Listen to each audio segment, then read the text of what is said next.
संसार में जितने त्योहार मनाए जाते हैं उनके पीछे कुछ ना कुछ इतिहास छुपा होता है। आज हम जानेंगे कि कांवड़ यात्रा के पीछे कौन सा इतिहास है जिसके लिए लोग 200 250 किलोमीटर पैदल यात्रा करते हैं या भाग के चलते हैं। आप सबको सादर प्रणाम। मैं हूं छेदीराम विश्वकर्मा और आप सुन रहे हैं पवित्र समाचार। दरअसल कांवड़ यात्रा का तार समुद्र मंथन से जुड़ा हुआ है। समुद्र मंथन कब हुआ था, क्यों हुआ था, उसमें से क्या क्या निकला था, इन बातों पर हम बाद में चर्चा करेंगे। आज केवल हम कांवड़ यात्रा की बात करते हैं। कहते हैं समुद्र मंथन करते समय समुद्र में से 14 रत्न निकले थे। उसमें था एक कालकूट नामक विष। कालकूट विष निकलने के उपरांत वहां के किनारे का जो वायुमंडल था दूषित हो गया और देवता और दानव ये एक एक करके अचेत होने लगे। तब वहां से लोग काम बंद करके भगवान शिव के पास गए और भगवान शिव से प्रार्थना किया कि हे प्रभु, समुद्र मंथन के समय समुद्र में से एक विष निकला है जिसके प्रभाव से वहां तमाम सारे देवता और दानव जो है अचेत हो गए हैं। आप हमारी सहायता कीजिए। उनकी प्रार्थना सुनकर भगवान शिव ने कहा कि आप लोग आए हो, आप लोगों को यहां देख करके मुझे बड़ी खुशी हुई, क्योंकि आज पहली बार देव और दानव दोनों एक साथ आए हैं। पक्ष और विपक्ष का एक साथ होना ये बहुत बड़ी बात है।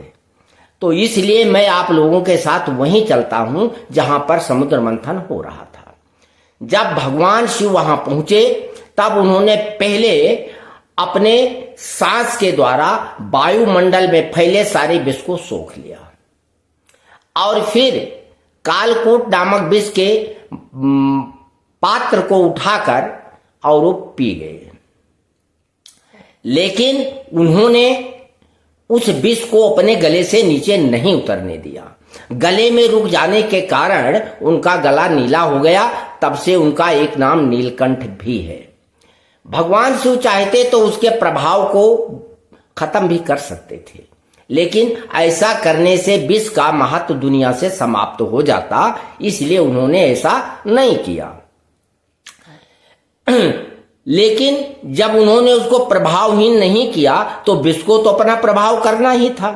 इसलिए धीरे धीरे भगवान शिव अचेत हो गए और कुछ देर के बाद उनको ऐसी मूर्छा आई कि उनको बिल्कुल होश ही नहीं रहा। तो वहां पर जुटे लोगों ने आपस में ये निर्णय किया कि यदि भगवान शिव को नहलाया जाए, ठंडे जल से नहलाया जाए, तो शायद उनको होश आ जाए। हम नहीं कह रहे हैं, वैज्ञानिक कह रहे हैं विष 2 प्रवृत्ति का होता है, शीत पित्त और उष्ण पित्त। जो शीत पित्त का विष होता है वो बिच्छू में पाया जाता है।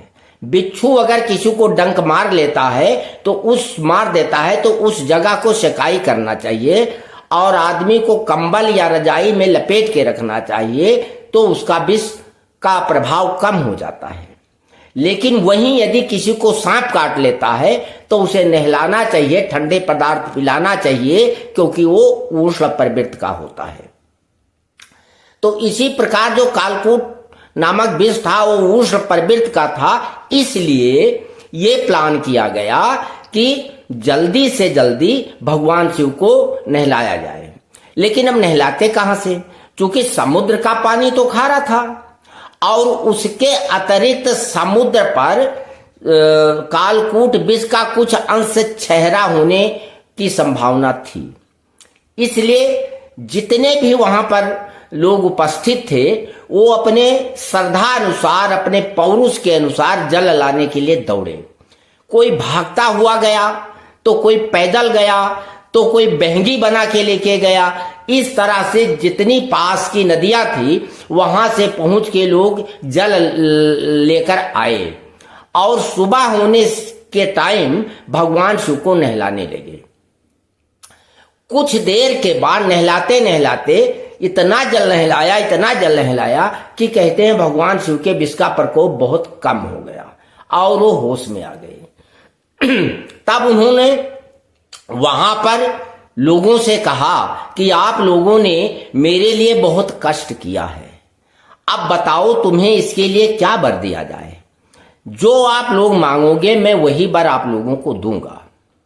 तब वहां पर देवों और दैत्यों ने मिलकर भगवान से प्रार्थना किया कि हे प्रभु, जो आज की रात गई है वो शिवरात्रि के नाम से प्रसिद्ध हो, और आज के दिन जो आदमी अपने आसपास से स्वच्छ नदी का जल लाकर और हमें मतलब आपको स्नान कराएगा, आपका अभिषेक करेगा, उसकी मनोकामना पूरी होगी।